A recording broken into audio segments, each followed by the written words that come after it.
ఆంధ్రప్రదేశ్లో ఎన్నికల తేదీ సమీపిస్తున్న కొద్దీ ప్రచారాలు జోరు పెంచుతున్నారు. ముఖ్యంగా రాజమహేంద్రవరంలో సిటీ అభ్యర్థిగా ఉన్నటువంటి ఆదిరెడ్డి శ్రీనివాస్ అయితే తన ప్రచారాన్ని జోరు పెంచుతున్నారు. ప్రచారం ఏ విధంగా ఉందో మాట్లాడే ప్రయత్నం చేద్దాం.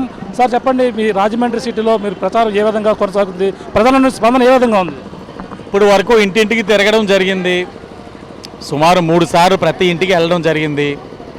ఇంకెక్కడి నుంచి జనసేన ఇన్ఛార్జ్ గారు ప్రెసిడెంట్ గారికి అలాగే బీజేపీ కమిటీ వారికి ఇంటింటికి తిరిగే బాధ్యత ఇచ్చి మేము రోడ్ షోస్ చేయడం మొదలు పెడతా ఉన్నాం. రోజుకి ఒక 6 వార్డుల కింద.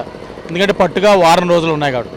కారణం కూడా ఉంది, ప్రజలందరూ కోరుకుంటా ఉన్నారు మేము కనబడాలని, వాళ్ళ బాధలు చెప్పుకోవాలని భావిస్తూ ఉన్నారు. చాలా విపరీతమైన స్పందన ఉంది. ఎన్డీఏ కూటమికి రోజు రోజుకి ఆదరణ పెరుగుతూ ఉంది. వైఎస్ఆర్సీపీ గ్రాఫ్ రోజు రోజుకి దిగిపోతూ ఉంది. వారు ఏదైతే సంక్షేమం అని మేము ఇచ్చిన లబ్ధిదారులే మా ఓటర్లని అనుకుంటా ఉన్నారో వాళ్ళందరిలో కూడా వ్యతిరేకత ఉంది వీళ్ళ మీద. మేమైతే ఊహించలేదు ఈ మాదిరిగా ఉంటుంది స్పందనని.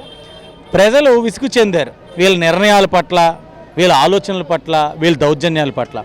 చివరాఖరికి ప్రజల యొక్క ఆస్తి పైన కూడా వీళ్ళే హక్కు చలాయించే విధంగా ల్యాండ్ టైటిలింగ్ యాక్ట్ ద్వారా ప్రజల యొక్క ఒరిజినల్ డాక్యుమెంట్స్ వాళ్ళ దగ్గర పెట్టుకునే నిర్ణయాలు చూశారు. ఇవన్నీ చూసిన తర్వాత విసుగు చెందారు. నెక్స్ట్ ఎన్డీఏ కూటమి మేనిఫెస్టో చూశారు, వైసీపీ మేనిఫెస్టో చూశారు. ప్లస్ ఆశాజనంగా ఏదీ లేదు. 3500 పెన్షన్ 250 పెంచుతాడు, కానీ మేము స్ట్రైట్ అవే 4000 అని చెప్పాం. పెరిగిన చెత్త పన్ను తీసేస్తామన్నాం, పెరిగిన నిత్యావసరాలు తగ్గిస్తానన్నాం, కరెంట్ ఛార్జీలు తగ్గిస్తామన్నాం, ల్యాండ్ టైటిలింగ్ యాక్ట్ రద్దు చేస్తామన్నాం, మెగా డిఎస్సి మొదటి సంతకంగా ముఖ్యమంత్రి ప్రమాణ స్వీకారం రోజున చేస్తామని చెప్పాం. ఇవన్నీ చూసిన తర్వాత ప్రజలు నిర్ణయానికి వచ్చేసారు. ఇంకా ఎన్డీఏ కూటమితో మనం వెళ్తేనే మన భవిష్యత్తు ఉంటుంది, మన జీవితాలు బాగుపడతాయి, వైసీపీకి ఇంకో అవకాశం ఇస్తే అందరూ అడుక్కు తింటారని చెప్పి నిర్ణయానికి వచ్చారు. ప్రధానంగా చూసుకుంటే రాజమండ్రి సిటీకి ఆదిరెడ్డి వాసు ఏం హామీలు ఇవ్వబోతున్నారు, ఏ హామీలతో ముందుకు వెళ్ళబోతున్నారు? ఇప్పటికే మన రాష్ట్రంలో సూపర్ 6 ఎలా ఉందో నగరానికి సూపర్ 6 అనే మేనిఫెస్టో ఇవ్వడం జరిగింది.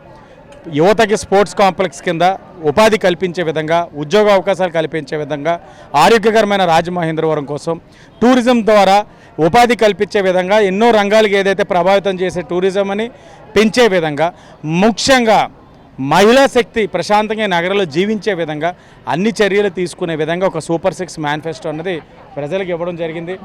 ఇసుక ఉచిత విధానం తీసుకొస్తాం, నగరంలో పెరిగిన పన్నులు తగ్గిస్తాం, అర్హులైన వాళ్ళందరికీ ఇల్లు ఇస్తూ ఆ పట్టా మీద ఇల్లు నిర్మించి వాళ్ళకి ఇచ్చే బాధ్యత మేము తీసుకుంటా ఉన్నాం. అంటే ప్రధానంగా రాజమండ్రి అభివృద్ధి మేమే చేస్తామని చెప్పేసి అంటున్నారు. ప్రధానంగా చూసుకుంటే మరొక 10 మేనిఫెస్టోలు 10 హామీలతో ముందుకు మార్గాన్ని భర్త వెళ్తున్నారు. ఎలా చూడాలంటారు? ముందు భరత్రామ్ అన్న వ్యక్తి ఏం చదివాడో ప్రజలకు చెప్పమన్నాడు, దాని తర్వాత తన మేనిఫెస్టో నమ్ముతారు.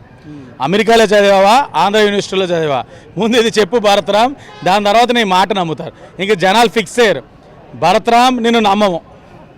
చూస్తున్నా ఇది పరిస్థితి. రాజమండ్రి సిటీలో మరొకసారి తెలుగుదేశం జెండా ఎగరబోతుంది. ఏదైనా మా మార్గాన్ని భారత హామీలను నమ్మే పరిస్థితిలో ప్రజలు లేరంటూ ఏదేమైనా రాజమండ్రి వాసులు మరొకసారి ఆదిరెడ్డి కుటుంబాన్ని ఆదరిస్తారు. ఆదిరెడ్డి వాసు మరొకసారి భారీ మెజారిటీతో గెలబోతున్నారని చెప్పేసి ఆదిరెడ్డి వాసు చెప్తున్న పరిస్థితి ప్రధానంగా ఉందని చెప్పాలి. ఇది కూడా తాజా పరిస్థితి. కెమెరా బాలుతో ప్రకాష్, RTV, రాజమండ్రి నుంచి. నమస్తే అండి.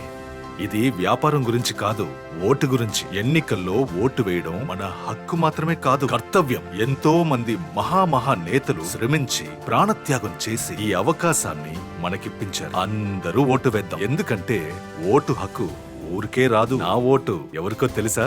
అది సీక్రెట్ అండి.